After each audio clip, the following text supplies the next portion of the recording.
Bonjour et bienvenue à l'émission Comment fais-tu? Je suis Marie-France Nou et aujourd'hui, j'accueille chaleureusement Marion Gérard, artiste peintre subaquatique. Bonjour Marion.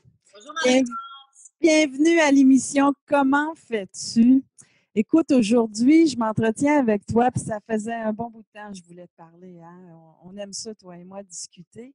Et comme tu es une artiste peintre subaquatique et qu'il n'y a pas beaucoup de gens qui savent qu'est-ce que ça veut dire, ça, tu as un merveilleux titre parce que tu es maintenant international, puis j'avais envie d'en savoir plus sur toi. Que dirais-tu de te présenter? Eh bien, bonjour Marie-France, je suis Marion Gérard, peintre subaquatique. Alors, qu'est-ce qu'un peintre subaquatique? C'est quelqu'un qui a eu la saugrenue l'idée saugrenue de fusionner deux passions, la plongée sous-marine et la peinture. Parce que sais-tu que quand tu es un artiste, il y a beaucoup de prétendants et peu d'élus. Donc, il faut trouver un petit moyen de faire une petite différence. Et la différence s'est présentée il y a bientôt 2 ans. Au mois de juillet, cela fera 2 ans fin juin, 2 ans que je me suis lancée dans cette aventure de fusionner mes deux passions. Parce que il faut avoir quand même, d'un côté, quelques ressources sur la peinture et d'un autre côté, des accréditations dans la plongée sous-marine. Voilà, en gros, c'est ça, un peintre subaquatique. Je peux te dire que nous ne sommes pas légion. Sur le web, nous avons répertorié 6 autres artistes. Et puis, écoute, ils ne sont pas dans ce coin ici. Dans ce coin, je suis toute seule. En Amérique du Nord, je suis vraiment toute seule. Et celui qui fait à quelques détails près la même discipline que moi, c'est Yuri. Yuri est un Russe, un intime de Vladimir Poutine, figure-toi, le président de la Russie. Oh, wow. C'est lui qui me bat de 2 pieds, d'un demi-mètre. En fait, tu sais, on a des ordinateurs de plongée au poignet. Alors, si tu veux, c'est en fonction d'où tu mets la main, parce qu'un demi-mètre, c'est rien. Et c'est lui qui a le record actuel de peinture, d'avoir peint le plus profond. Cependant, je pense que c'est moi qui ai le record d'avoir été peindre dans la température la plus extrêmement froide. C'est à valider. Je pense que c'est moi parce que, tu vois, le 24 janvier, j'ai peint, parce que je peins même au Canada. Le 24 janvier, je faisais des tests à Pointe-des-Cascades, au lac Saint-François. Et ce samedi-là, ou ce dimanche-là, je me souviens plus, samedi ou dimanche, enfin, c'est pas important, l'eau était à -1 et la température extérieure était à -18 avec un petit vent. Donc, tu sais que le petit vent fait comme un peu plus sur la température. Donc, je pourrais te faire plein de jeux de mots. Tu sais, la différence entre congelé et puis surgelé, je peux te dire que je connais la différence. En fait, je ne veux pas être vulgaire, mais je pourrais splitter un mot en deux pour te dire que c'était moi qui étais surgelé. Après ça, je te laisse deviner c'est lequel des 2 mots j'ai coupé en 2. N'est-ce pas? Congelé ou surgelé. Voilà. Ben, c'est une aventure extraordinaire, hein? Complètement irrationnelle, quelque chose que jamais j'aurais pensé imaginer. J'aurais jamais osé imaginer que j'aurais pu me rendre jusque-là. Bien, justement, ça m'amène à la question, qu'est-ce qui t'a amené là? C'est quoi ton histoire au juste, Marion? Alors, il y a 2 ans, à peu près à la même date qu'actuellement, il y a 2 ans, l'organisateur du Festival international d'art plastique en Tunisie, auquel je suis conviée à plusieurs reprises, m'a envoyé un message en me disant « Marion, qu'est-ce que tu en penses si on faisait des ateliers de peinture sous-marine ?» Alors, j'ai trouvé que c'était vraiment génial comme idée. J'ai dit « Ben oui, mais on fait comment ?» Et donc, on est allé farfouiller sur le web, on est allé voir de tous bords, de tous côtés, parce qu'en étant plongeuse, parce que je suis plongeuse, donc je me suis dit, ça va être fastoche. Mais non. Alors, je suis allée chercher, j'ai fait des recherches et c'est là où on s'est aperçu que nous n'étions que 6. 6 répertoriés sur la toile. Ça ne veut pas dire qu'on est seul sur autant de milliards de personnes, on s'entend. Sauf que répertoriés avec des vidéos et autres, nous sommes 6 et voilà quoi, l'aventure a débuté comme ça. Et aucune école de pensée, aucun tutoriel, donc c'était je me jette à l'eau et j'essaie. Donc, ça a été essai-erreur. Mais tu sais, j'y pense toute la nuit. Faut rien oublier. Quand tu débouches ton tube, faut pas que le bouchon, faut rien lâcher. Faut tout soit pensé. Tout soit pensé. C'est comme, je te dirais, il faut pas que tu oublies la plaquette de beurre. Le dépanneur est pas, tu tends pas le bras là. Puis tu peux pas remonter, redescendre. Parce que, tu as les paramètres de la lumière, de la pénétration de la lumière au travers des flots qui te donnent une intensité X. Et ensuite, tu as aussi les paramètres en fonction de la profondeur à laquelle tu plonges. Tu ne peux pas remonter comme tu veux. Il y a des temps, il y a des tables, il y a des règles à respecter. Et c'est hyper important pour le taux d'azote dans ton sang. Tu vois, comme en Tunisie, j'ai peint un tableau qui est au musée à Monastir qui a pris 78 minutes. Et à 2 minutes près, je devais faire vraiment des paliers de dépressurisation, des paliers pour évacuer cet azote, pour éviter toute embolie pulmonaire et autres.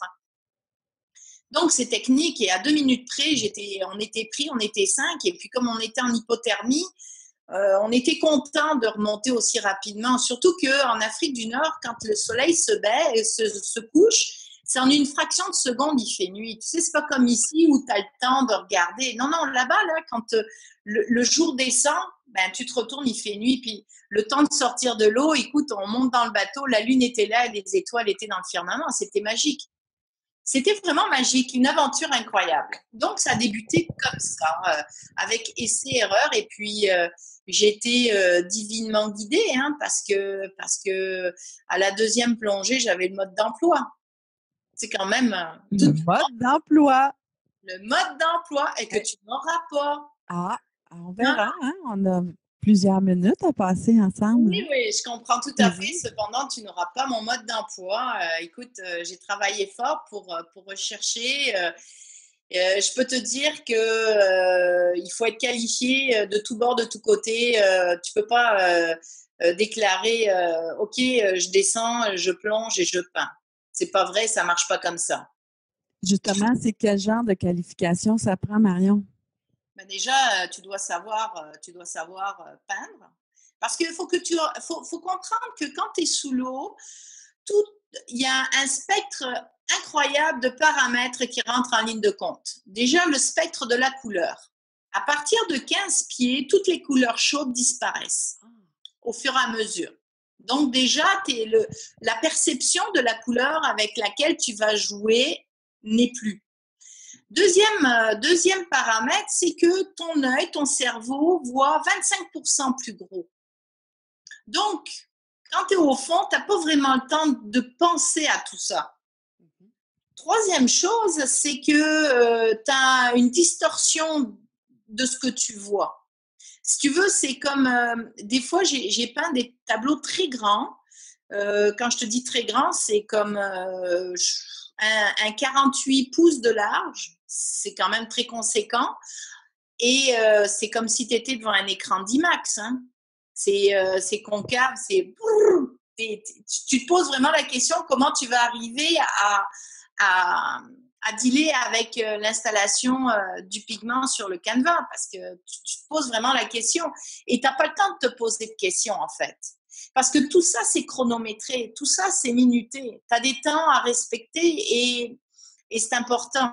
Parce que tu ne plonges jamais seul non plus. Il y a aussi cet autre aspect que la plongée sous-marine se fait toujours à 2 et plus.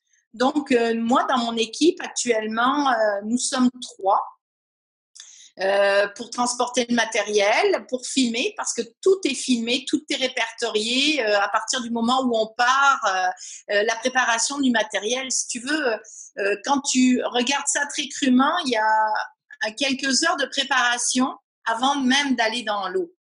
Donc, il faut préparer le tout. Ensuite, il faut se rendre sur le site. Ensuite, il faut ressortir tout. Il faut tout installer. Il faut plonger. Et il faut ressortir. Mais une fois que tu es sorti, c'est pas OK, on rentre. Ça marche pas comme ça. Il faut tout ranger parce que c'est du matériel qui est très dispendieux. Donc, on fait attention à nos affaires. Alors, finalement, pour une plongée de 40 minutes, tu as 8 heures de travail, quoi. Oui. Tant que ça. Ben oui, ben oui, ben oui. Tu sais, on vit dans des pays où les températures sont extrêmes. Alors, il faut prendre tout ça en considération. Il faut vraiment avoir de la passion, hein? Oui, c'est une grande passion. Moi, si j'arrive juste à t'envoyer juste le zeste de passion qui m'habite, c'est merveilleux. Tu m'as dit tantôt que, avant qu'on débute l'émission, que tu as jumelé 2 passions ensemble. C'est ça, hein? Oui, la passion de la plongée sous-marine, qui pour moi est toute neuve, hein, parce que ça fait juste 5 ans que je fais de la plongée. Jamais j'aurais imaginé pouvoir me rendre là dans ces conditions-là. En fait, cette histoire est complètement incroyable, tu sais, sortie d'un film, en fait. Écoute, moi, je suis née au bord de l'océan. Je suis une fille de l'océan. Hein. Pour moi, c'est hyper important. L'eau fait partie intégrante de ma vie. J'étais enfant, ma mère, elle, tu sais, quand les gamins mettaient un harnais parce que je fonçais à 4 pattes vers l'océan, elle me disait, je te faisais couler un bain, jamais avec trop d'eau, pas que tu mettes la tête sous l'eau. C'était vraiment obsessionnel, mon affaire. Et quand j'allais pas bien, je mettais la tête sous l'eau. Pour moi, c'était comme une restructuration de mes émotions. Je sais pas comment t'expliquer ça. Il y en a qui vont regarder le ciel, s'allonger dans l'herbe, mais moi, c'est mettre la tête sous l'eau. C'est comme ça. Ça s'explique pas. C'est quelque chose que j'ai au fond de moi. Et puis, je pouvais pas plonger, moi, parce que je suis asthmatique. Et les asthmatiques n'ont pas le droit de plonger. Sauf que il y avait un des amis de mon mari qui, lui, plongeait et puis il était vraiment vraiment mal pris plus que moi. J'ai dit, voyons donc. Et il y a un médecin spécialiste en aéronautique et en plongée, qui te dit, parce que quand tu vas faire un cours, tu dois aller demander une attestation. Tu sais, c'est ta vie. Hein. Dès que tu plonges, tu peux pas dire... il y a beaucoup de prérequis. Il ne faut pas que tu sois claustrophobe, il ne faut pas que tu sois ci, il ne faut pas que tu sois ça. Il y a plein de choses qui font que tu as l'opportunité ou pas de pouvoir plonger. Surtout quand tu arrives à un âge respectable comme le mien. Parce que quand tu as 30 ans, on ne te demande pas nécessairement le même cursus médical que quand tu en as 50. Mais tu es toute jeune. Ben oui, j'aurai 53 ans. Je trouve que je suis pas mal bien conservée. C'est l'eau froide. Juste, qu'est-ce qu'il te demande, là, avant une petite parenthèse? Ben là, il te demande, en fait, pour avoir l'autorisation de prendre un cours de plongée, il faut que tu aies 70% de capacité pulmonaire. Donc, ils te font faire plein de tests et puis ils te disent oui, non. Et moi, j'ai 74%. Donc, ils m'ont dit oui. Alors, tu penses, j'étais tellement heureuse, tellement excitée. Et c'est comme ça que j'ai pris mon cours de plongée. Sauf qu'au départ, c'était juste de la plongée de loisir. Jamais, jamais, jamais en 100 ans, j'aurais pu imaginer où ça me mènerait. C'est fou, c'est fou. Alors, écoute, quand il m'a appelé il y a 2 ans, et puis quand il m'a écrit il y a 2 ans, et puis il m'a dit, ouais, qu'est-ce que t'en penses si on faisait ça? Je dis, oh, ben là, c'est parti. Pierre m'a dit, Marion, t'es folle, ça n'existe pas, on ne sait pas comment ça marche. Je dis, c'est pas grave, on va trouver. Et de fait, on a trouvé. On a trouvé. À deuxième plongée, j'avais mon mode d'emploi. Bon, c'est sûr qu'il faut peaufiner. Hein. On se dira que Rome ne s'est pas bâti en 2 jours. Sauf que j'avais vraiment le mode d'emploi. Et puis, j'ai été addict. Je ne sais pas comment je pourrais dire en français assez fort. Là, c'est comme un... J'en mange, j'en rêve, tu sais, je passe ma semaine à attendre la fin de semaine pour avoir mon petit monde, pour aller faire ma plongée. Parce que, comme je te dis, tu peux pas y aller seul. Et en hiver, on s'est aperçu également que à 3, c'était pas suffisant. On a plongé à 3. Sauf que moi, le temps que j'attends que les autres soient prêts, ben, je gèle dehors, tu sais, avec les températures qu'il y a, parce que Je plonge en étanche, mais il y a plusieurs catégories d'étanches. Et puis moi, mon étanche, ça s'appelle un trilaminé. Donc, c'est un tissu enduit, si tu préfères, qui coupe de l'eau. Mais l'eau, quand elle est à -1, c'est extrêmement, extrêmement froid. C'est hallucinant, tellement il y a certaines plongées, je peux dire que je me suis posé la question, est-ce que je vais jusqu'au bout, je sors? Parce que c'est un manteau de glace qui t'enrobe, hein. Et justement, Marion, tu es tellement passionnée de ce que tu fais. Tu sais, on arrive à. Il n'y a plus de mots, hein, parce que c'est un ressenti qui est. Tu es poussé à aller vers l'avant, à réaliser. Tu es en amour, finalement. Complètement. Je suis folle dingue. Et là, ça m'amène. De cet état, je te dis là, et puis écoute, les projets ne tarissent pas. Et là, plus ça va, plus j'avance, plus j'ai du monde qui est intéressé parce que c'est sérieux comme aventure. Tu sais, au printemps, là, c'est très sérieux mon aventure au printemps. Je vais aller battre le record. Là. Ça veut dire que je détiendrai le record du monde. Attends, juste avant d'aller dans le record du monde, là. Ouais.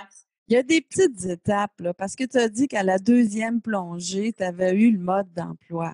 Est-ce que ça veut dire ça que quelqu'un d'autre pourrait faire la même chose que toi, décider de réaliser l'impossible finalement, puis qu'à la deuxième plongée, lui aussi, il va peut-être trouver son mode d'emploi? Est-ce que ça se peut? Bien sûr, on va bien sur la Lune. Bon, fait que toi, c'était quoi le mode d'emploi que tu as découvert? Ah, mais je ne peux pas te le dire, moi. C'est mon mode d'emploi. Tu n'auras pas cette réponse. C'est mon secret. Tu n'auras pas cette réponse parce que mon mode d'emploi n'est peut-être pas celui du voisin.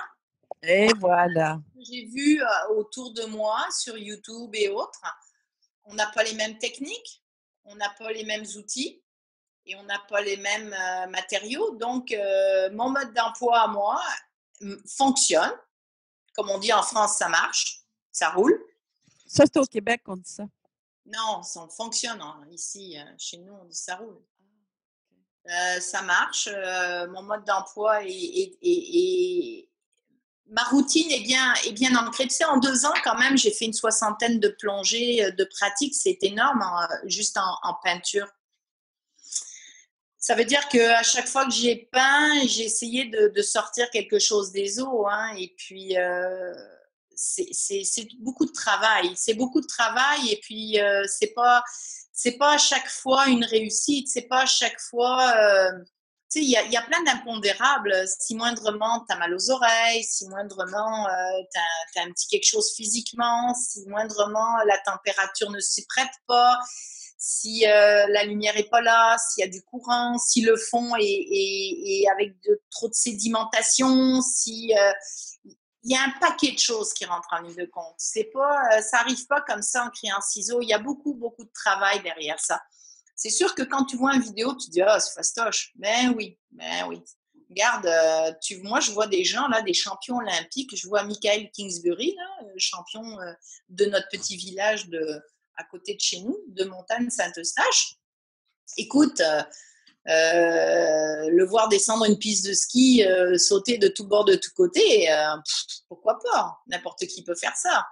Ben, c'est parce que lui, il a acquis une aisance qu'il a acquise à force de travailler, et puis c'est pas venu en criant ciseaux. Hein. Rien n'est donné, rien n'est facile du premier coup. Tu dois la persévérance qui fait la différence. Écoute, fait quelques années que je travaille en ce sens, Marie-France, on se connaît depuis tellement longtemps.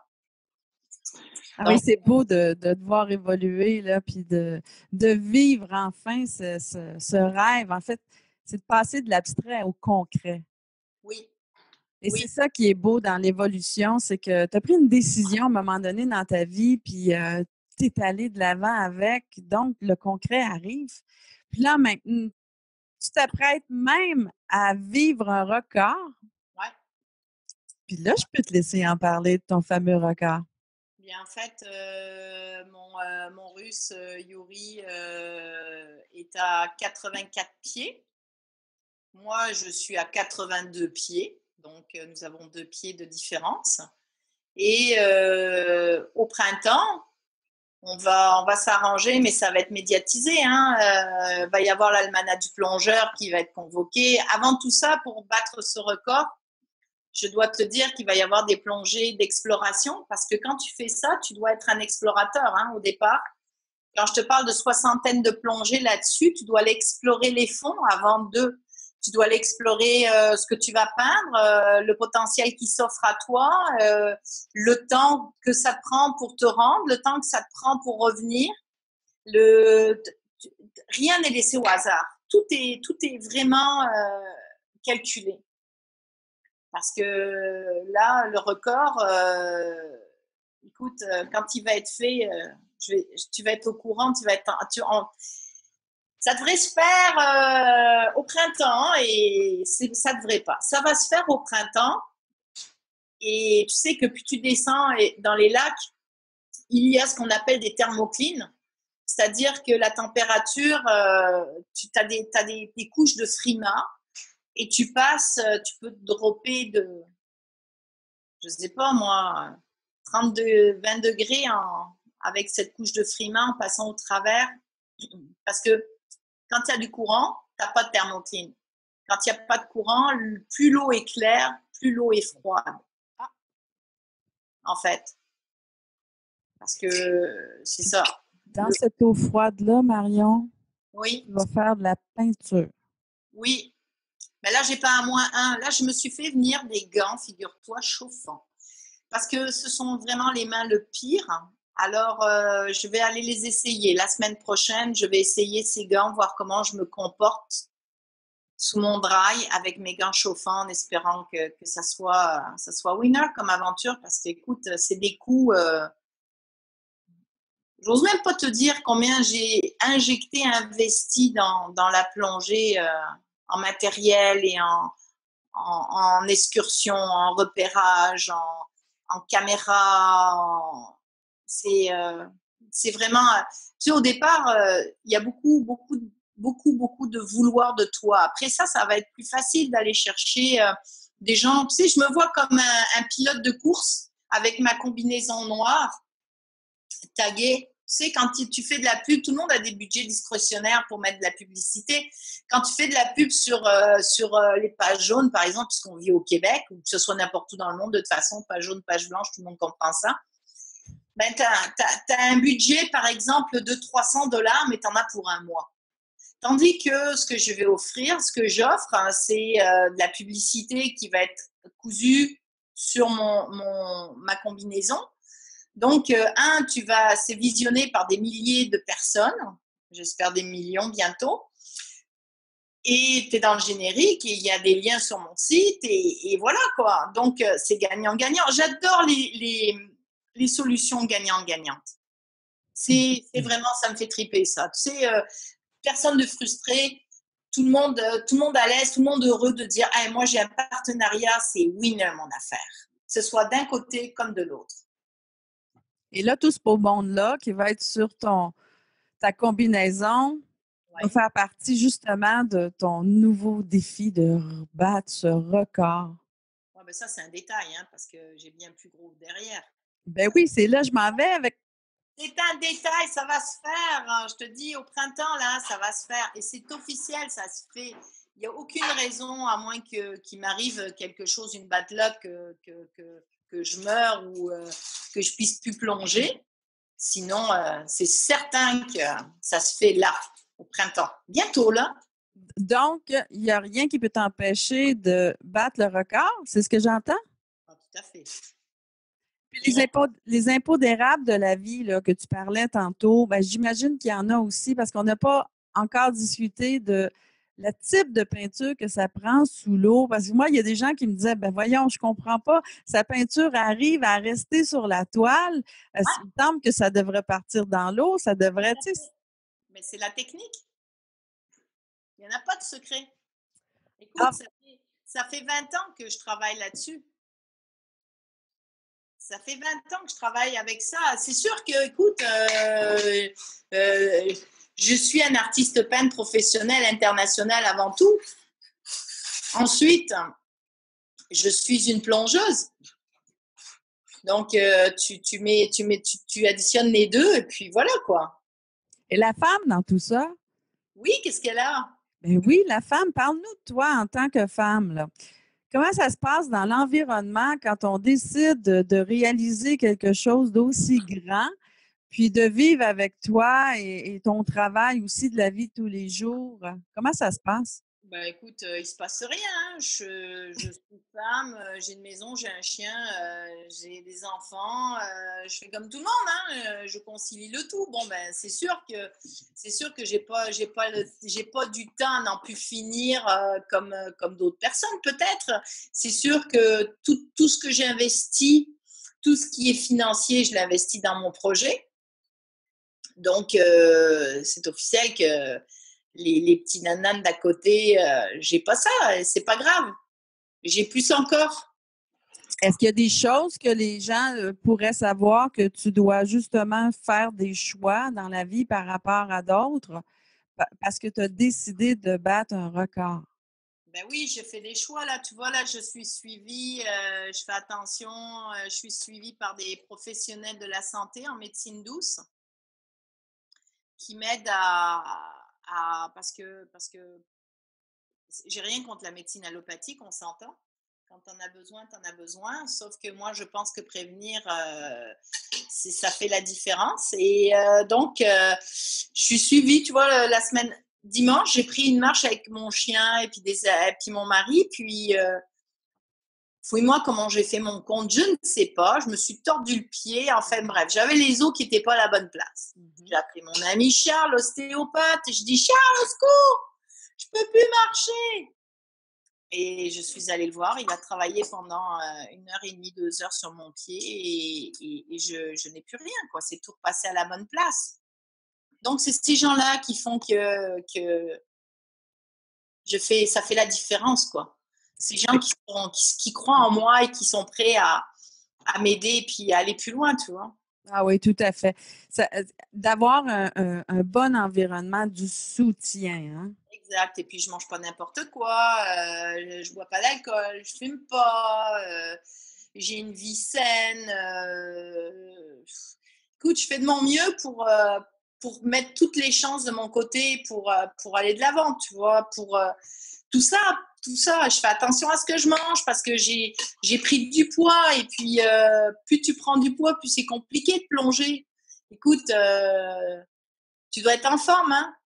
Ça a l'air de rien et je te dis que c'est épuisant, hein, de plonger et puis de rester au fond et puis de se concentrer et puis de faire tout ça. C'est vraiment c'est épuisant.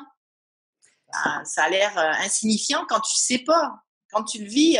Tu sais, quand on était à Tahiti l'année passée et que je suis allée peindre les épaves, moi qui fais plus dans l'abstrait le ressenti, de peindre des épaves, je me posais la question, parce que tu peux pas dire, excusez-moi, j'ai fait une erreur, j'efface, je recommence, tu sais. Et puis en plus, je profitais des baptêmes de plongée, c'était 40 minutes. 40 minutes, là, t'es pas rendu sur le spot. C'est 40 minutes du départ, 40 minutes, tu reviens. Donc, il faut se rendre sur le spot, il faut que tu te déballes, il faut que tu t'installes, puis il faut que tu peignes. Et écoute, moi, je suis certaine que je suis divinement guidée, là. Je suis comme dans une bulle d'autisme, hein. Je peins et puis et j'étais tellement dans l'inquiétude de pas refléter la réalité, tu sais, que ça soit disproportionné ou autre. Et du tout, c'est copier-coller. Même moi, tu sais, j'ai l'impression, je regarde, c'est qui a fait? Non, c'est moi. Ah oui, ça arrive, ça aussi, oui. Ouais, c'est ça. C'est Ça, bon. il l'a fait, mais non, c'est moi. Écoute, le plus beau compliment, c'est la première plongée, il y avait une Américaine qui était dans le bateau avec moi et qui m'a dit que quand je veux, je viens chez elle, qu'elle habite en Californie, à Santa Monica. Quand je veux, je viens chez elle et puis je suis la bienvenue et puis qu'elle va me présenter à tous les galeristes. La fois suivante, il y a les télés qui ont accompagné les expéditions. Alors, écoute, c'est impressionnant. Là, j'étais à Tahiti. RFO s'est déplacé. RFO, c'est partout, hein, dans le monde. C'est une chaîne francophone que tu vois partout. Donc, je recevais des messages de partout dans le monde. On t'a vu à la télé.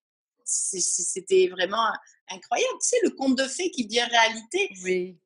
Et puis le gars, quand je remonte le tableau, il me dit oh mon Dieu, il est tellement waouh. Il me fait carrément, il me fait waouh, c'est pareil, tu vas l'appeler comment? Alors je dis bah écoute, si tu as une idée, fais-toi plaisir. Hein. Alors il me dit est-ce qu'on peut l'appeler l'Arche de Noé? Je dis pas de problème. Puis le temps passe et puis il me dit est-ce qu'on peut l'appeler l'Arche de Noé après le naufrage? Je dis ben oui, vendu, l'Arche de Noé après le naufrage. Puis juste avant d'arriver au port, il me dit est-ce qu'on peut l'appeler l'Arche de Noé, 3 petits points avant le naufrage? Je dis pas de problème, l'Arche de Noé, 3 petits points avant le naufrage. Écoute, le gars, il a fait le reportage sur moi. Il était donc sur les lieux, il a le film, il a tout, et il m'a acheté le tableau, et il a le certificat d'authenticité, et puis il a la personne qui l'a fait avec. C'était vraiment, Formidable. oui, formidable. Comme disent les Anglais, amazing. Amazing. Amazing. Et de le vivre, c'est plus comme juste en parler. Tu sais, le maintenant, c'est quelque chose que tu as vécu. Tu peux même en parler au passé. C'est-tu merveilleux, hein? Écoute, en plus, quand tu te promènes à Tahiti, les gens sont tellement gentils. Puis comment tu peux tu peux pas faire autrement? Tout le monde se fait Yorana, Yorana. C'est dire bonjour là-bas. OK. Et ils disent tous Yorana. Ah, je trouve ça tellement, tellement trippant. Alors, écoute, je rentrais dans les magasins, ils me faisaient Yorana, puis ils m'approchaient tranquillement avec des sourires, puis ils ont tous des fleurs de tiare dans les cheveux. C'est vous, hein, on vous a vu à la télévision, c'est beau, hein. C'est gentil, merci, c'est tellement beau ce que vous faites, et puis vous faites ça chez nous. Écoute, c'était des choses que tu vis pas ici. Ben justement, c'est des choses que tu n'as pas toujours vécues aussi dans ta vie. Fait que là, c'est agréable de t'entendre parler de ce beau succès-là, puis de te voir rayonner. Marion, c'était comment avant? Parce que, tu sais, pour partager aux auditeurs que ça n'a pas toujours été le succès dans ta vie, hein? Non, non, non. Écoute, j'ai travaillé fort. J'ai frappé beaucoup à beaucoup de portes. J'étais à 2 doigts de tout envoyer sur les roses à plusieurs reprises. Et la seule chose qui m'a retenue, en fait, c'est cette petite pensée. Ouais, mais si j'envoie tout balader, je vais faire une petite vieille aigrie qui va vouloir à la terre entière de ne pas avoir été jusqu'au bout de tes rêves. Tu sais, quand ça fait autant d'années que tu travailles en ce sens, parce que c'est une réalité aussi, tu sais, j'ai plus 30 ans, là, je vais avoir 53 ans. Donc, je figure qu'il me reste encore, quoi, 15 ans à faire ce que je fais sous l'eau. Bien entraîné et en forme. Là. Parce qu'à partir d'un certain âge, ben, il y a toujours la réalité qui te rattrape. Hein. T'as beau être en forme, t'as beau faire ce que tu veux, reste que ton corps ne réagit pas toujours de la même façon que quand tu as 30 ans ou quand tu as 40 ans. Mais dans ma tête, moi, j'ai toujours 30 ans. Dans ma tête, dans mon cœur, c'est let's go, baby. Là, on est parti. Puis, il n'y a rien à mon épreuve. Ben non, on va faire ça. Ben oui, on y va. Allez, pas de problème. Mais l'eau est à moi. Tu sais, quand tu plonges là et que l'eau, elle te prend ici, là, ça serre la tête, ça rentre dans tes sinus, puis tu as l'impression, tu sais, comme quand tu prends une slush très froide en été, et puis que ça te fait « Oh !» Sauf que là, tu es au fond, et puis tu dis « Non, non, Marion, tu ne paniques pas. » Alors, tu prends des belles respirations profondes, puis tu respires profondément et tu fais de la méditation et tu dis non, non, on ne panique pas, on se calme, on reste calme, tout va bien, tout est parfait. Et je dois me parler parce que c'est une réalité, là. C'est borderline panique quand c'est aussi froid. C'est vraiment borderline panique. Et je suis restée au fond. J'étais fière de mon coup quand même. Bravo. Vraiment, Oui. tu arrives à bien te parler. C'est Oui, ben génial. écoute, Fait que je m'entraîne, je fais de la méditation. Hein, il n'y en a pas de secret, des grandes respirations, de faire le vide. Je suis obligée de faire le vide, hein, parce que si je ne fais pas de vide, je ne peux pas créer. attends. Faire le vide, il y a plein de gens qui se disent oui, mais comment on fait ça, OK? Prendre des Pas grandes évident pour tout le monde. Ah non, non, c'est absolument pas évident, même pour moi, rassure-toi. Ça ne marche pas à tous les coups non plus. Sauf que c'est la persévérance qui fait la différence. Donc, faire le vide, c'est respirer profondément. C'est vraiment être à l'écoute de cette respiration profonde qui va faire circuler ton sang dans ton corps. C'est ça, faire le vide. D'arriver et puis de vraiment, tu sais, de se remettre en question dans le sens que, OK, ton corps, là, il est en train de paniquer, donc on va descendre l'intensité jusqu'à ce que ton cœur batte tranquillement. Alors, d'être à l'écoute de tes pulsations, c'est que tu fais le vide, puisque ta famille de hamsters est allée prendre une marche, quoi. Ah, tu as une famille d'hamsters, toi? Oui, Ah, OK. oui. Oui. Ils ont l'air de quoi, les tiens? Ils sont très actifs. Écoute, moi, la nuit, je fais juste ça penser. Je fais juste ça et puis le matin, j'ai plein d'idées. C'est la nuit que je travaille, en fait. OK, fait que les hamsters travaillent pour toi. Oui, exact. Au lieu d'être contre toi et de devenir des saboteurs. Non, non, non, ils ne sabotent rien du tout. Ils travaillent en mon sens. Écoute, je leur ai parlé une bonne fois pour toutes. Je leur ai dit, non, non, c'est moi qui vous nourris. On ne mord pas la main de celui qui te nourrit. Oh, j'adore ça. Tu lui fais des câlins, tu lui dis que tu l'aimes et que tu prends soin de lui parce que tu veux qu'il te nourrisse longtemps. Tu sais, ces hamsters-là, que ça fait des années aussi qui sont à l'intérieur de nous, des hamsters pour certains, il y en a d'autres, c'est des disques, il y en a d'autres, c'est la petite voix, peu importe, hein, on a chacun notre langage là-dessus. Ça vient aussi des expériences de vie du passé, des croyances, des valeurs, de ce qu'on nous a enseigné aussi. C'est pour ça qu'on dit le mot expérience, hein, on en parlait, toi puis moi.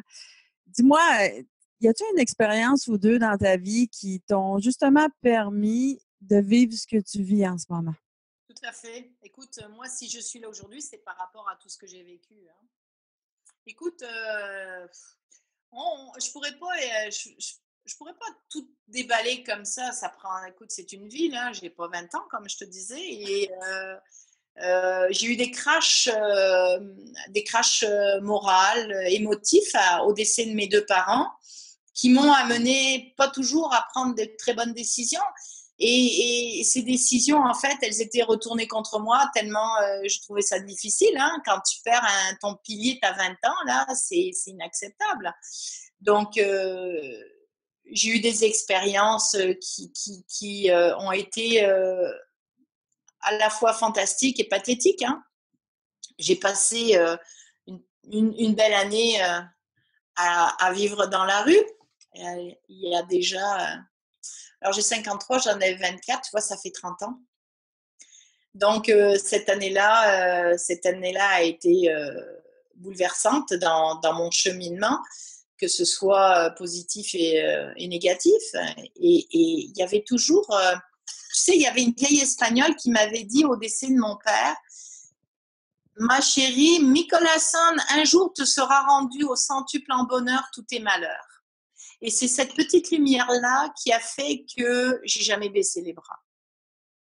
Bon, après ça, j'ai toujours dit qu'il y avait un bon Dieu pour la canaille parce que je suis là pour t'en parler. Il ne m'est jamais rien arrivé de fâcheux. Je m'en suis toujours sortie.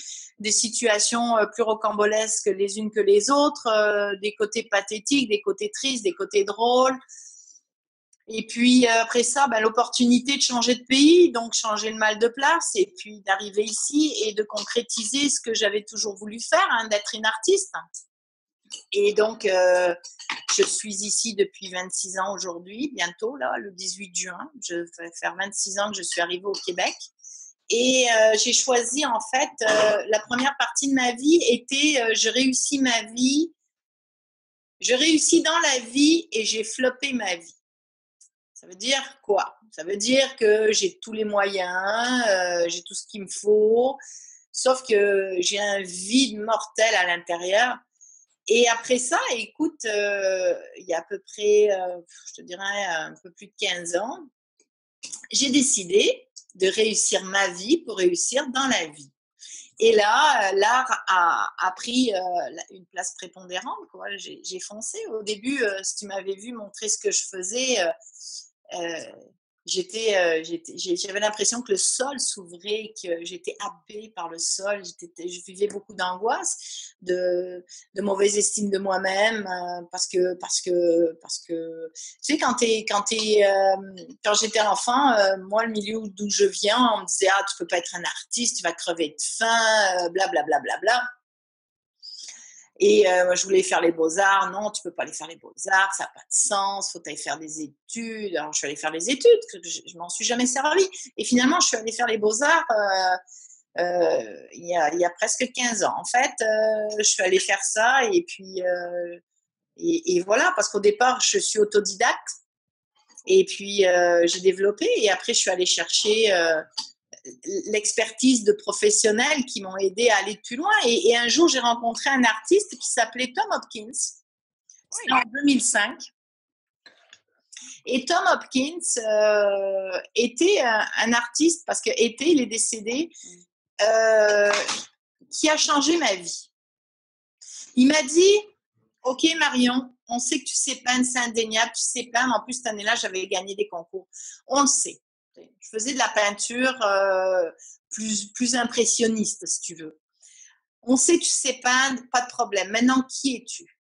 Oh my gosh. Qui es-tu? Hein, ça va bien avec ton feeling, hein? Qui es-tu? Voilà, Marion. Ben voilà, je m'appelle Marion, virgule Jeanne, virgule Henri Gérard de mon nom, comme j'ai rarement vu. Et je me suis lancée. Il m'a dit, écoute, ta force, c'est la couleur, c'est le contraste, c'est la superposition de tout ce qui t'entoure. Il me dit, faut que tu fonces. Alors, ben justement, tu vois, le tableau que j'ai dans mon dos, c'est le premier que j'ai fait suite à cette rencontre-là.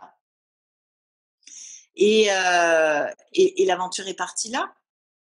Et après ça, ben écoute, j'ai jamais lâché, hein. Et puis, tu sais, lorsque j'étais jeune, je disais, moi, je suis comme saint Thomas d'Aquin, je croirai quand je verrai. Et un jour, par inadvertance, l'anonymat de l'univers étant très fort dans mon cas à moi, j'ai interverti ces deux verbes. J'ai dit, je crois, donc je vois. Et je me suis surprise, tu sais, je dis, ben voyons, qu'est-ce que je viens de dire? Et je trouvais que ça a vachement de sens. Donc, depuis, je crois, donc je vois. Et tout se réalise. C'est couillant, hein? C'est deux verbes qui font la différence. Je peux te donner un exemple ridicule. Tu vois, je m'en vais dans un centre d'achat à Noël. Tu sais comment c'est facile de se garer dans un centre d'achat, de stationner ton auto. Il faut toujours que tu tournes pendant des heures. Mais moi, je crois que je vais en avoir une place devant la porte. Tout le monde se moque de moi, évidemment, hein? Et quand on arrive, il y a une place devant la porte. Donc, la visualisation, tu sais, chacun voit midi à son clocher. Maintenant, on est un peu plus ouvert à tout ça en se disant que peut-être que les concours de circonstances, l'anonymat de l'univers existe. Moi, j'y crois. Donc, c'est pour ça que je le vois. Mais j'y crois aussi. C'est pour ça que je fais la recette à la deuxième plongée. À la deuxième plongée, qu'est-ce qui s'est passé? Tu ne sauras pas.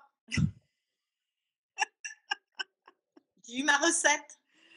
Oui. Mais mon projet fondamental, à part le fait d'aller dire à Yuri qu'il faut qu'il s'attelle à me battre, c'est en fait, ça s'appelle Peindre l'eau.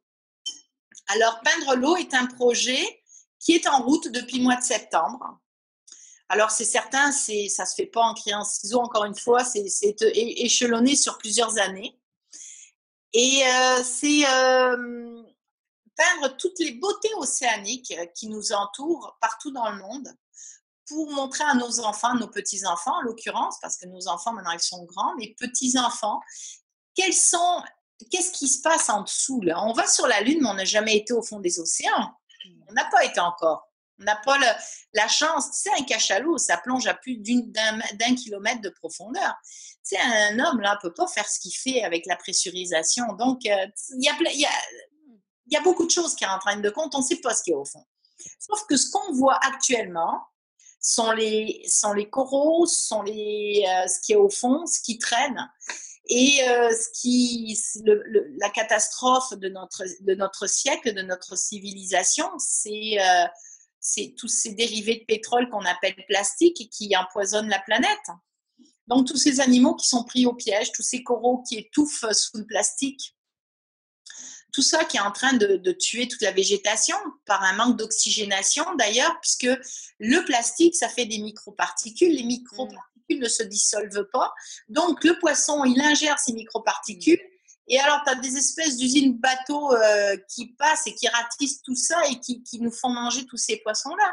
Donc, veux pas, tu fais partie de la chaîne alimentaire du sous-dérivé de pétrole qui est le plastique.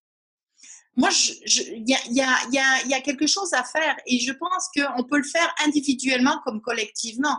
Tu sais, on vit au Canada, l'Amérique du Nord, qui est la plus grande réserve d'eau pure au monde. C'est mon cheval de bataille, l'eau, puisque je viens du bord de l'eau et je vois déjà que mon enfance et aujourd'hui, les eaux sont tellement différentes, hein, la pollution est tellement horrible et propagée. Et donc, je veux peindre toutes les beautés océaniques pour montrer que c'est quoi qui existe aujourd'hui, parce que déjà aujourd'hui, il y en a beaucoup qui ont disparu. Et pour finaliser avec le 7e continent, qui est le continent plastique, qui tourne en vortex dans le Pacifique Nord. Et ça, c'est avec les marées, la lune. Bon, ça fait comme une cuvette de toilette, hein, ça tourne et puis tout se rallie à la même place. OK. Et alors, il y a de tout là-dedans. Hein, ça fait plusieurs kilomètres carrés, centaines de milliers de kilomètres carrés, des tonnes de déchets qui sont là et qui sont en train d'empoisonner la planète. Et je veux également aller, c'est pour ça que je peins en eau froide, parce que je veux aller également sous les glaciers, peindre la beauté de cette eau translucide, de cette eau qui a, on ne sait plus combien de siècles, parce que là, on parle de déclic de l'humanité. Et cette eau, elle est là. Donc, faut en prendre soin. Et c'est ma façon à moi de tirer le système d'alarme pour faire pour conscientiser les gens, quoi. Tu sais, laver son stationnement à notre époque, c'est inacceptable. Il y a des petites choses comme ça. Quand tu laves tes dents, tu t'arrêtes l'eau, quoi. Tu la rallumes quand tu as fini. C'est fini, ces histoires où tu laisses couler un robinet à n'en plus finir. Ça n'existe plus, à moins d'être... Regarde, va en Afrique, va voir les gens qui crèvent de soif, va voir tout ça, là. Cette eau, c'est le pétrole du siècle, de notre siècle, hein. Tu as comme un élan là, dans ce que tu dis en ce moment, mais j'entends tellement ta mission. Ah, mais moi, c'est ma mission de vie. Hein. Et puis, donc, cet état-là, et écoute, j'ai des gens, des professionnels qui se sentent interpellés par mon projet et qui viennent se joindre à mon équipe. Pour l'instant, c'est pas encore officiel, c'est officieux. Je vais attendre que ça soit officiel pour divulguer les gens qui vont partager cette aventure avec moi. Et en fait, une fois que tout cela va être finalisé, ça va être une exposition itinérante parce que mon petit projet de campagne, en fait, je réalise depuis Tahiti, depuis septembre passé, que c'est planétaire. Donc, cette exposition va se promener, c'est une exposition itinérante qui va se promener partout sur la planète avec une 60aine d'œuvres des beautés océaniques parce que, tu sais, ce que tu vois, c'est une chose, de peindre les épaves, c'est fantastique, hein. Cependant, quand tu es sous l'eau, et que tu as des ondées de lumière qui arrivent en fonction des fonds. Tu sais, le fond définit la couleur de l'eau. Et en fonction du fond et de l'ondée de lumière qui pénètre l'heure, de la latitude, écoute, il y a un paquet de... C'est comme si tu assistais à des aurores boréales au fond de l'eau. C'est... Wow! Oui, c'est waouh! Écoute, je t'en parle, j'ai des frissons partout. Waouh! Tu sais, tu vois la lumière qui rentre et puis en fonction du courant, ça bouge. C'est magique. Là, on veut aller, cette année, on pense aller un petit peu au nord du Québec et puis aller faire un tour dans le nord du Québec pour aller dans le fleuve avec les forêts de laminaires. Tu sais, ça va être génial. Hein? On va voir ça avec... Ça va être génial. Tu sais, je t'écoute, là, puis je pourrais t'écouter toute la journée, tellement c'est intéressant. C'est une passion, écoute, c'est une passion qui m'habite. Hein, et donc, pour revenir à cette exposition, donc elle va se promener, elle va être itinérante, donc il va y avoir une 60aine d'œuvres qui vont être là, avec des produits dérivés. Il va y avoir un grand écran avec un défilé permanent, tu sais, en permanence, les performances, les reportages et autres, tu sais, des flashs, des montages qui vont montrer vraiment c'est quoi l'évolution, l'élaboration, d'où c'est parti. En permanence, ça va tourner. Et dans une salle adjacente, il va y avoir le rebut de l'humanité, parce que c'est une réalité, c'est le rebut de notre société qui va être là et que je vais... avec une installation et qui va, j'espère, allumer allumé. Donc, tu comprends que c'est un énorme projet qui demande énormément de concentration, de planification et beaucoup d'argent aussi, parce que aller peindre sous le 7e continent, comme il tourne, hein, il n'y a pas de terre. Donc, il faut que je trouve un bateau scientifique avec une passerelle qui va descendre. Tu comprends? Là, on parle de quelques zéros après le premier chiffre. Oui, je comprends très bien ça. Justement, ça ne vient pas tout seul, ces beaux projets-là. Ça vient avec des financements, de l'aide extérieure. Tu es bien entouré pour ça? Des sociofinancements, hein, parce que malheureusement, le gouvernement appuie tout ce qui est organisme, mais une personne seule, ça marche pas. Ils n'ont pas encore catché que des fois, il y a la personne qui peut faire la différence.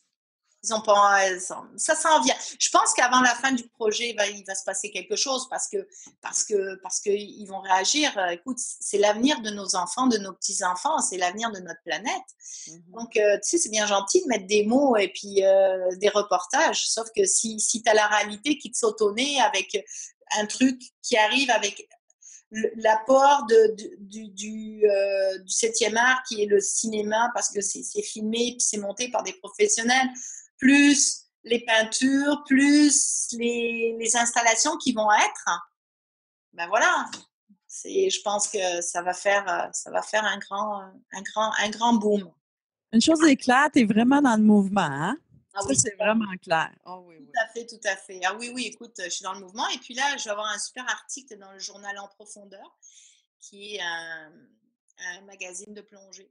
Donc, ça va être vraiment aussi ça, toute une aventure. Écoute, c'est magnifique, hein.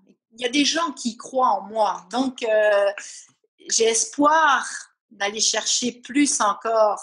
C'est la détermination, hein, et la persévérance font la différence. Et je suis quelqu'un de très déterminé dans la vie. Donc, et puis de toute façon, c'est pas mon projet, ça va être le projet d'un autre et il n'en est pas question. C'est là que j'allais. Dans ton futur maintenant, tu nous as mentionné que tu en as encore pour 15 ans à peu près, OK? Oui. Ça va être quoi les prochaines étapes, justement? Comment tu vois les prochaines 15 ans? Ben déjà, ce projet, j'en ai déjà pour, je te dirais, si tout se passe comme il se doit, je devrais en avoir à les peindre, écoute, toutes les mers et tous les fonds, je devrais en avoir pour 3-4 ans. Puis après, on verra. Si je me fais pas manger par un requin, non. Ou deux. Ouais, non, j'ai plongé avec les requins. Et puis, je me posais justement la question, mon Dieu, comment je vais réagir? Écoute, t'es dans un aquarium, t'es un poisson comme eux, hein, puis t'es pas au menu, à moins vraiment qu'il se passe quelque chose de dramatique, sauf que t'es pas au menu. Et même à un moment donné, j'ai eu une ombre qui m'est passée sur la droite et c'était un requin tigre. Écoute, c'est 15 pieds de long cette affaire-là. Tu fais des bulles, hein, quand tu vois ça. Mais non, t'es pas au menu. Et puis, j'irai pas plonger avec des grands blancs, là. Faut pas non plus, regarde. Sans compter la belle baleine, hein? Ah oui, j'ai plongé avec les baleines. Ah, ça, là, c'était quelque chose d'avoir l'œil de la baleine dans mon œil. Écoute, son œil fait la taille de ma tête. Et puis, ce sont des animaux remplis de compassion, hein. Tu le vois dans les yeux, c'est impressionnant. Et comment c'est monstrueusement gros. Et alors, ils te regardent parce qu'ils t'observent, veulent savoir ce que tu fais, ce que tu fais pas. Et écoute, j'ai eu le bonheur de les avoir 20 minutes à portée de vue, vraiment à portée de vue. Et puis, à un moment donné, écoute, elle m'a regardé, elle a retourné comme ça, puis elle a plongé, puis elle est remontée, puis elle a fait pouf! Un coup de queue, elle était partie. Écoute, un coup de nageoire, elle me tuait si elle voulait. Donc, c'est des animaux remplis de compassion qui savent, qui comprennent l'homme malgré tout. Tu sais, c'est particulier, les baleines. C'est particulier. C'est autre chose. C'est un autre monde. Écoute, tout le monde a ses théories sur la baleine. Je peux te dire que moi, en ayant plongé avec, c'est magique, c'est fantastique. Écoute, c'est pas facile d'être ému aux larmes avec un masque de plongée, hein. Parce que c'est vraiment ça. T'es ému aux larmes. Ah, wow! Bravo! Écoute, Marion, on est déjà rendu à la fin. J'avais peur de manquer de stock, j'ai même pas commencé à raconter mon histoire. Ben, ça sera partie remise. Ça va me faire plaisir de faire une autre émission avec toi après ton record. Et après mon record. Écoute, pour le mot de la fin, qu'est-ce que tu as envie de transmettre à ceux qui nous ont écoutés aujourd'hui? Euh, je te dirais que croire, c'est voir. C'est vraiment quand on a quelque chose au fond de soi, si on n'arrive pas à aller jusqu'au bout, je pense que le plus gros bémol de notre génération, c'est qu'on change d'idée en cours de route. C'est pour ça qu'on n'arrive jamais à se satisfaire au complet. Et la persévérance, de ne pas lâcher. Écoute, moi, tout le monde s'est moqué de moi, tout le monde m'a découragée. Ma famille en premier, tu peux pas être une artiste, et ça depuis de longue date. On me disait toujours, mais t'es folle, mais t'es ci, mais t'es ça. Et puis aujourd'hui, bon, ils reconsidèrent un petit peu leur façon d'envisager les choses à mon endroit. Sauf que c'est moi qui fais la différence, c'est moi qui suis déterminée à. Moi, j'ai découpé dans la presse un article de journal, je vais te montrer là, parce que je l'ai sous la main. Je savais, c'est drôle, hein, là-dedans, comme on dit. Tu vois, c'est ça. C'est vente d'automne à New York, le 6 novembre 2004. Alors, tu vois, il est plastifié, hein, parce que, faut que je te dise. Vente d'automne à New York, Gauguin, Miro, Monet, Modigliani, 3 petits points. J'ai rajouté Marion H, 2 sons vivants. Un Miro mis sur le marché pour la première fois, un ciselé, blablabla.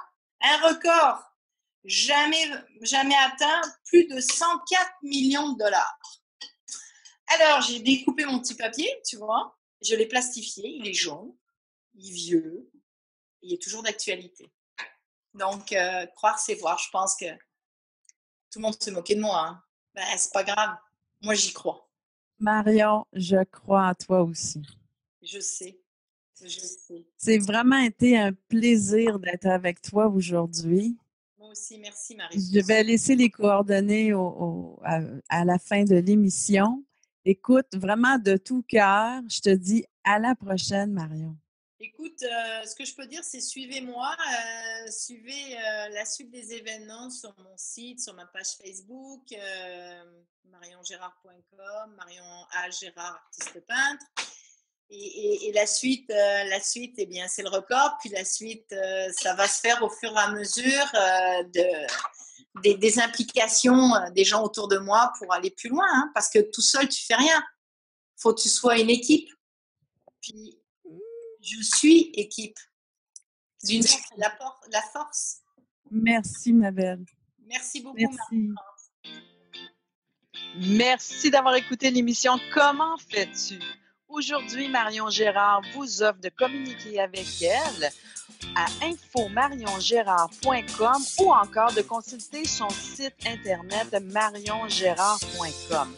Pour ma part, Marie-France Hinault, je vous dis à la semaine prochaine.